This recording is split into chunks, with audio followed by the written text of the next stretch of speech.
It's Car Con Carne.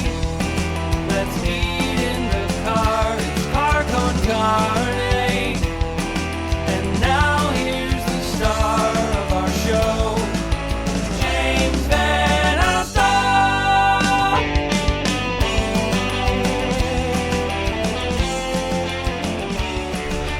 This right here is Car Con Carne. It's a Q101 podcast. I'm James Van Alstyne. Car Con Carne is presented by Easy Automation, easy-automation.net. It is time to turn your home into a smart home. It's time to embrace the future of smart living, a future where you can walk into your kitchen and suddenly the lights come on, your Spotify playlist comes on, perhaps your favorite You Died song is ready to go when you walk in. Smart homes make life worth living. Find out more. Get a free, hassle-free quote from my pal Dan. My pal Dan's phone number is 630-730-3728. This is his personal phone. This is his cell phone. You call my guy Dan, he will pick it up. His pocket will vibrate and ring, and he will say, hello, I'm glad to talk to you. Let's talk about smart homes. Easy-automation.net for the free quote, or talk directly to my guy Dan. So, I'm here in the parking lot of Byron's. There are two Byron's hot dogs in Chicago. There's one in Irving Park, not far from Wrigley, and there's also one over by the Andersonville area, which is where I am tonight on Lawrence Avenue, to my right. If you're watching or listening, it holds true either way. He is Fred from the band You Died. He is a returning guest on Car Con Carne. Do I get a jacket for this? Not for two. Oh. Wait, is this two? It's two, but there should be a pin. You get like a dum lollipop. I'll take it. Okay, I'll take anything. Fair. They give I owe me. you. So You Died, the band I just mentioned, just released not all that long ago the Machine Learning album, which I'm holding up to the camera. Look at that cover, Fred. Look at it. That's a beautiful cover. This is a stunner. That we had very little to do with, but my goodness, nailed it. Did the man who did that? Oof, he put in the work. I'll tell you. Do you have the original artwork? We do have the original artwork. That artwork was actually designed in a program called, I'm going to get this wrong, I think it's called Cinema 4D. It's like a 3D, it's the same kind of stuff they use for 3D animated movies and stuff like that. I love it. And Eric Johnson is his name. He basically built that from scratch as if he were building like a video game character. So if you go on our Instagram or YouTube or whatever, that image is used in a lot of different ways. Mm-hmm. It's fully animated. It's presented from different angles and stuff. We had a feeling when he made that people were going to accuse us of just using AI to create that. So we were trying to flex a little bit and have him do a few extra things to show that it wasn't, just, robot head, whatever in a chat GPT. Right, because in this day and age, you assume that something's been manipulated or of course. Played with. Yes, it's so easy. So again, Machine Learning is the new album. It is the soundtrack to your post-apocalyptic cyberpunk dance party. That's sure. You Died is doing a record release show at Reggie's on Friday, November 15th. That's where you did your last record release show, isn't it? I don't really think we had a record release show. In fact, the first show this band ever played, you were at. That was at the Double Door? The Double Door kind of pre-opening thing. That was 3 years ago, almost 3 years ago to today. And that record, the first record came out, there was only two people on it. It was me and our former guitar player, Dave Lugo, who recorded the entire thing. And once Ronnie and Gabe joined the band, we had like 2 weeks and we put the band together to play that show. That was our very subdued record release show. We weren't even sure we were going to be a band. And then you keep showing up at that location. You're going to keep showing up, recording videos, doing whatever until they open their doors. Yeah, we've been spending a lot of time at that location. All right, so again, the record release show is at Reggie's. This is happening on the 15th, Friday the 15th, playing with the Gelheads and Sweetie. Yes. I think those are Car Con Carne alums? Gelheads not yet. Okay. Sweetie, multiple guests. Oh, sure. Birdie got a jacket. Oh yeah. So we love those bands. Mm-hmm. I know the Gelheads from way back in the day. Sweetie we played with very early on. One thing I want to say that we are going to announce tomorrow which is probably going to be a few That's- days yeah. ago or whatever when we Right. see this, is that a new band from Tony Duggins and Aaron Duggins from the Tossers called the Banshees is going to be doing an acoustic set before we go How cool on. is that? And that'll be their debut performance. We're keeping this thing all kind of friends and Yeah. family kind of tight, you know, and when you've been doing this as long as we have, you've made a lot of friends and probably a lot of enemies along the way. But to have them come and do this, that's going to be really cool. Now, I the can't wait Tossers, former Car Con Carne guest. Of course, yeah. Of course. That was Car Con Blarney. Right. Sure. St. Patrick's Day. I asked our mutual friend Zach to turn my logo green for that one. Okay. Zach's really good at taking logos and doing He's the fun best. things with them. I had him do a Pride version of the You Died logo either this last June or the June before. I don't remember. But Zach, among other things, is good at working with logos. He's the best. All right, so I'm ready to go if you're ready to go. Whoa. Yeah, it's really deep. We're really. I'm saying, let's do this. I'm using your words to get things started here. Okay, awesome. We're at Byron's. I got us hot dogs. Oh. You were adamant. I got these before you arrived. You were have adamant. no No idea. tomatoes. You have no idea how much I planned my day around this. Really? Oh, Like, yeah. You didn't eat lunch? I or- had a falafel for lunch because I knew I was going to be getting Well, dude, you're still going to be hungry after this. down in the dirt. There's not a lot going on here. Oh. The first hot dog's just a snack. The first hot dog is a tease. It's really depends on what we want it's like to a do cheese after stick this, before the James. dinner. I'm already covered in mustard and I haven't had a bite. How is that even possible? A fun story. The last time I did this, Car Con Carne? Car Con Carne, we went to Gene and Jude's, and Oh, wait. Did we? You're a 3-time guest. No. Or no, we did Gene and Jude's before. Well, it depends on what. If do I get a honorary appearance from bands that I am in that I wasn't at the interview for? No. All right, sorry, we're at Gene and Jude's. I forgot about that. And I had mustard all over my pants the whole interview, but it's Car Con Carne. It doesn't make any difference. And here, if I may ask you a question. Uh-oh. I've been in this car before. It was Yeah. 2 years ago. People have been eating Italian beefs and pizza and hot dogs in here. And this car, if you could pardon my language, this car is fucking pristine. It's not pristine. You're very nice. It's not pristine. I'll be right back. I got to go check the back seat. Yeah. All right, so we got hot dogs. It's just your basic Chicago dog. No tomatoes, though, because that made Fred angry. Tomatoes. Get that shit off of my food. You slimy, rotten apple. You have no place in anything. Tomatoes are the eagles of vegetables. The Eagles. I just ate an entire sport pepper. We didn't need a minute. My God, I hate the Eagles. I'll never forget, I was working for Cumulus, the radio company. There it is. I knew it. I knew hot pepper is going to make me hiccup. Uh-oh. Here we go. And I remember Dan Wolf, who produces the morning show on 94.7. He came back the morning after the Eagles show and said, "Oh my God, that was such a great concert." And he still reminds me to this day that my response was, "Did they play someone else's songs?" Not a fan. Okay. I have made a vow to myself that I'm not going to say bad things about other artists. And I'm certainly not going to punch down against my peers or anyone who's just You starting can out. punch up on the Eagles. You could punch up on the Eagles, but I will say this. I'm glad there is a band that makes music for people who don't care much for music. The passive aggressive. I mean, they're very talented. They're very successful. Congratulations to them. If I ever have to hear New Kid in Town ever again. The Eagles, the disqualifier for me is they not only wrote two of the worst songs in rock history, they put them on the same album on the long run. The Greeks Don't Want No Freaks, I don't even know that song. Keep Away, and Teenage Jail. I don't know that song Two either. of the worst songs in rock history. They own it. Okay, so you're saying that there's worse songs than the stuff that I've After heard? you leave me tonight, pop on the long run.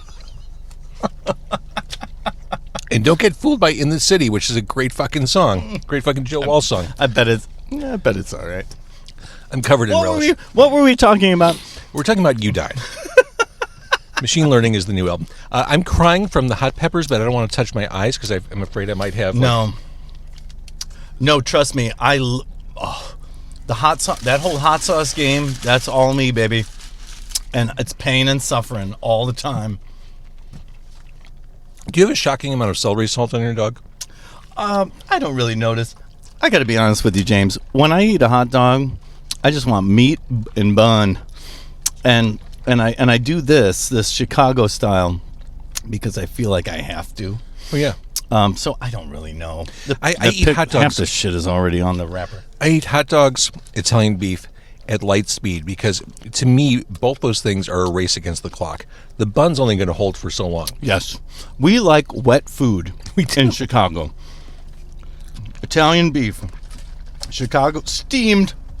Hot dog steamed bagels. We like it wet. We like it soggy.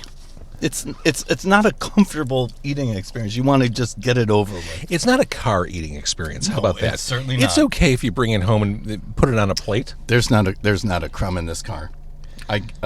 There is a crumb in this car now because of me. There are fries under my seat, I promise you. Let's go sit in my car, James. All right, so Machine Learning, the new album, vaguely post-apocalyptic theme. I like that how you mix things up. You went from ghosts and vampires on the last album to post. It's like you went from Rob Zombie to Power Man 5000 thematically. Wow, thanks for that, James. I must be going. I love Rob Zombie. You know what? This is a band I full threw of you with the Power Man 5000. This is a band of very serious musicians and songwriters, and also, I don't want to speak for Ronnie, Gabe, and Peter, but this is a very nerd forward band. I love horror and science fiction and folklore and just all the Folklore. dorky crap that guys like me get into, and we really did a lot of the more like you said, horror side of things on the first record. And I think because of some looming decisions that are about to be made in the world, and also just our love for sci-fi and post-apocalyptic stuff, that definitely is the overarching feel of the record. Yeah. But it is not a concept record by any means. No, this isn't Rush. No, it's definitely not Rush. I mean, and unless you think all of these songs are just kind of like nods to nerd culture, they're personal songs, and they're sort of. I personally feel it's kind of a jolly, upbeat record, despite what some of the themes might be. But I do like to put a overarching feel over everything, and robots and sci-fi and the post-apocalyptic dystopia. That's all so much fun. Permanent Upgrade on the album has proggy flourishes, perhaps? It sure does.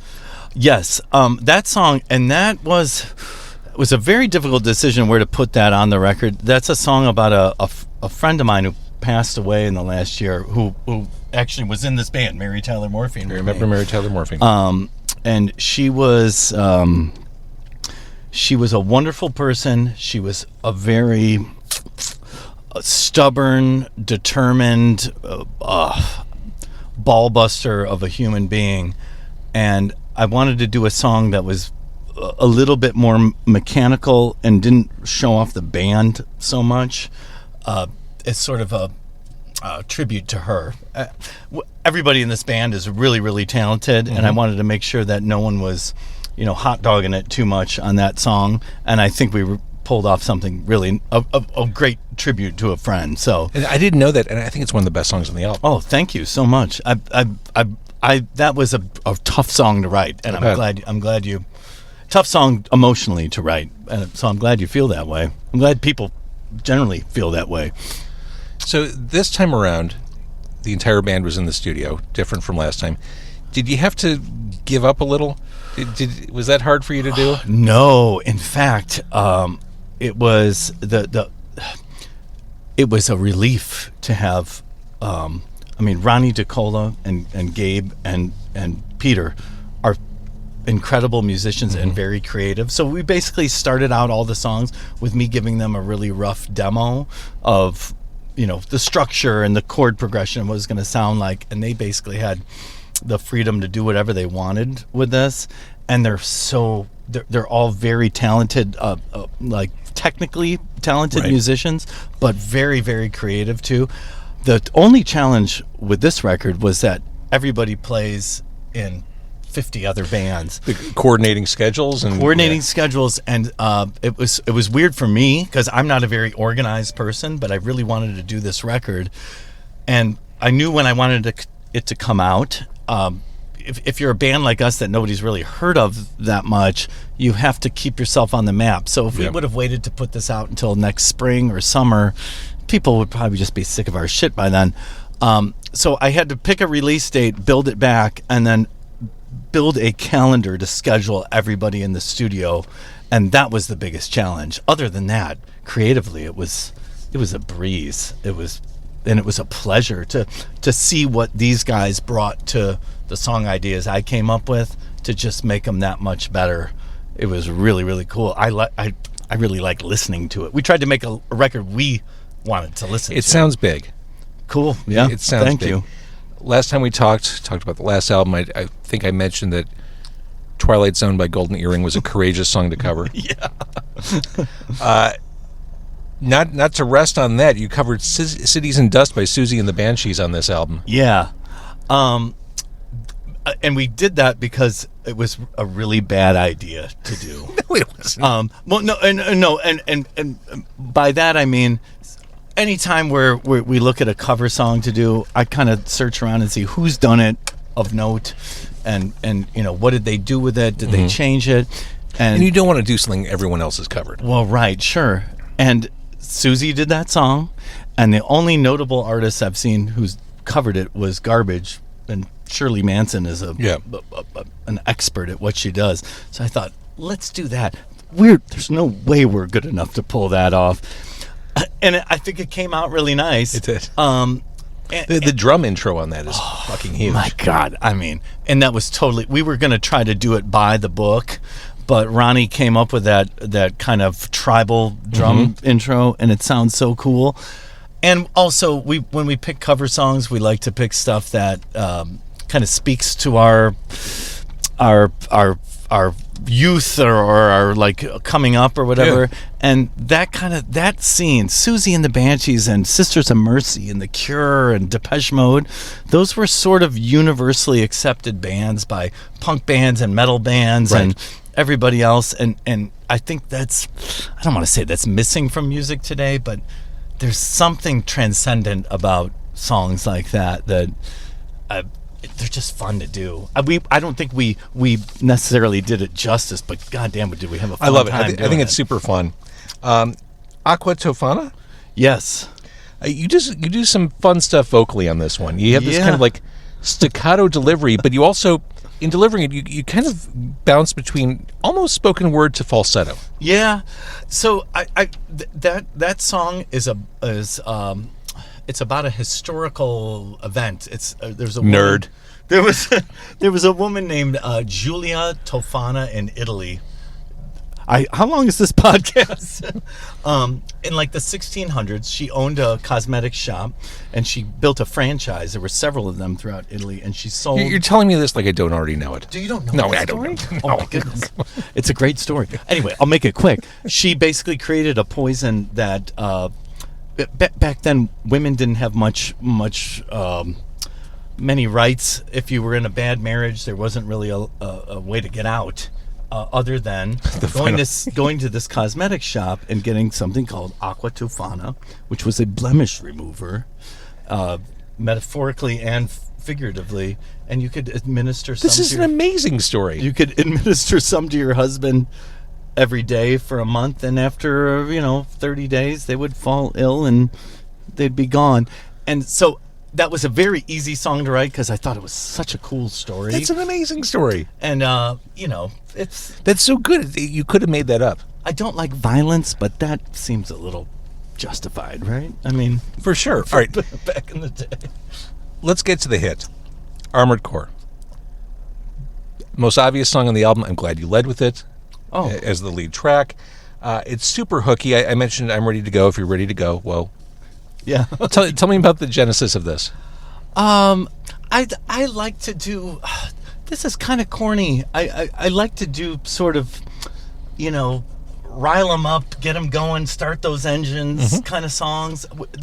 Don't bury the lead. Here we are. Where You Died. This is our new album. Yeah, Fuck exactly. Like, it seemed appropriate to start the album out with. It's just sort of...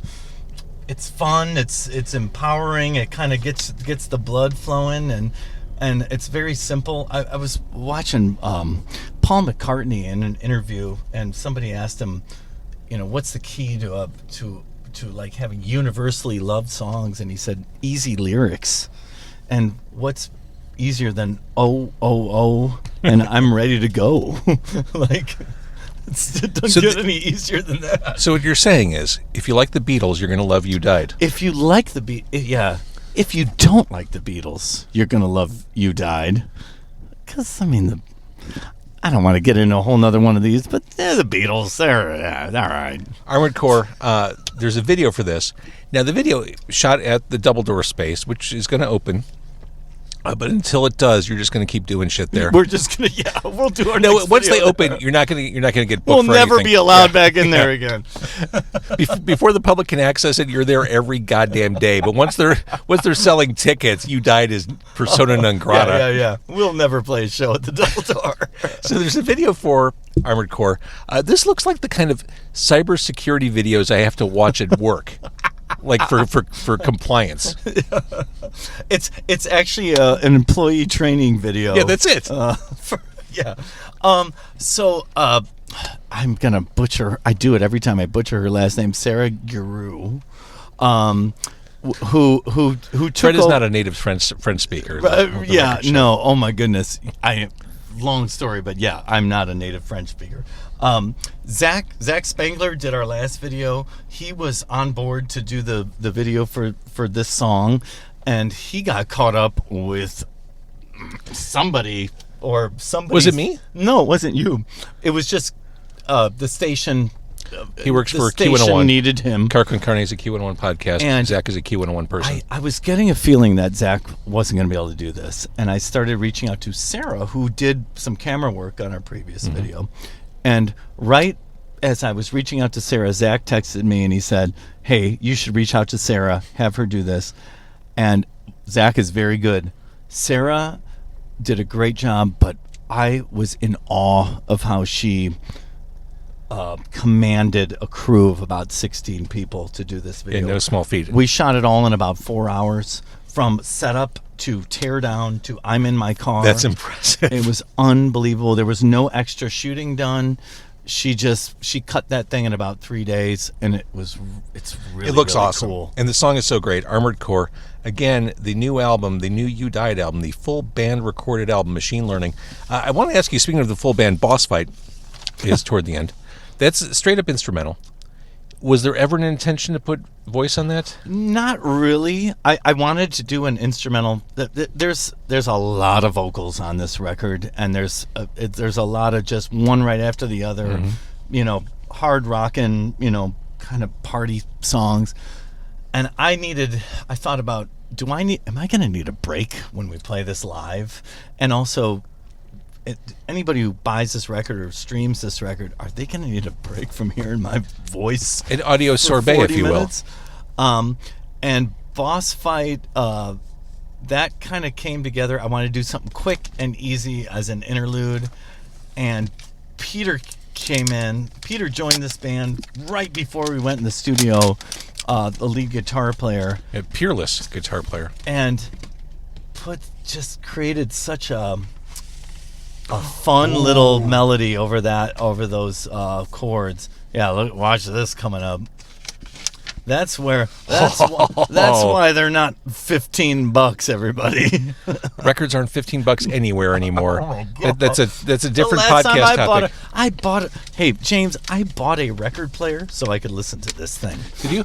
It's a slippery slope, Fred. Oh, Although my God. you couldn't have picked a worse time to collect records because, as you pointed out, they've never been more expensive. I keep wondering. They've never been more cool, though. They've never been more cool. I keep waiting for the bottom to fall out because the prices are just. It's too hard to be a collector right now. I guess, but think of all the other stupid crap people spend money on. Oh, believe me. I mean, I still spend money on far more dumb stuff than records. So when are we going record shopping? Somebody bought this, and so they could put it on their Instagram, where they basically just post a picture of a cover and the record on the turntable every week or whatever. Yeah. And I'm scrolling through, and there's all this cool stuff, these like bright orange neon vinyls and stuff. I'm thinking, I need all of that now. Dude, I'm telling you, it's a slippery slope. I'm all in. We should go to the Chirp Record Fair. Oh my! I don't even know what that is. Let's go. It'll happen. Is it going on right now? Let's go right now. I think it'll be the Saturday before this goes live. I have it on my calendar. We should go buy records. James, hit me up. I will go buy all the records. I don't even care what they sound like. I just want to put them out and bite them. I work from home, and I'm throwing records. I've got a stack. I cycle through as I'm working. It's so cool, right? Okay, so if I may digress a little bit, there's something about seeing the music. It's just you look at that record and there's the music. The difference is it's experiential. When I listen to, like in my car, I'm going through songs. I'm not listening to the whole thing. When you put a record on, you're listening to the entire side. You're hearing every song. You're not re-queuing a record. You're in it for 20 minutes. Yes, and there's something to that. It created a new challenge for us because we wanted that first side to end with a banger. Yeah, and we wanted the second side to open with something cool and end with something cool. Yep. When you just have a streaming record, you could just let that it's half a la kind carte. of off. Yeah, I agree. Whatever, no one's listening to that. But if you're gonna go through the trouble of flipping over that record and putting that needle back on for a second time, you better have something in there that makes your butt clench. And for people who always wonder, how can I support local music? And for those people who say that and don't actually want to go to see a local show, here's a great way to do it. Buy some physical merch. Or just send us some money. Yes. Oh my God, it's expensive to be in a band. It is expensive to be in a band. It's so stupid. No one should ever do this. That said, you can go see live music and you can buy the record at Reggie's on Friday the 15th. It is the album release show for Machine Learning, the new one from You Died. It's really good. I'm ready to go. If you're ready to go, whoa, to Reggie's. I'm ready to go. I'm ready to go get another hot dog, James. That's what I'm saying. The first one is just a tease. That's not a meal. One hot dog is not a meal. It's true. At least not in Chicago. It's not. James and I are gonna go eat more hot dogs, buy more records, and we're gonna drive around all night. And we might pee in an alley occasionally. Not a big deal. Quit worrying about it. Fred, You Died. Thank you. Thank you, James. Thank you so much for having me. I was telling you earlier, we've done a few of these things in the last month, for podcasts and YouTube channels and stuff. This was the one I was so nervous about. Nervous? This is James Van Osdol. This James. That's I know silly. James Van Osdol, but people I know James Van Osdol. You And can't if be I act nervous like about an a idiot, podcast. You can't be nervous about a podcast host who has relish all over his interview. I'm notes. even more nervous now. James, we love you. Thank you so much for doing this. I've seen every one of these 1,003 episodes. This is 1003 right here. I'll watch this one too, I guess. Why not? Thanks, Fred. Thank you, James. Thanks.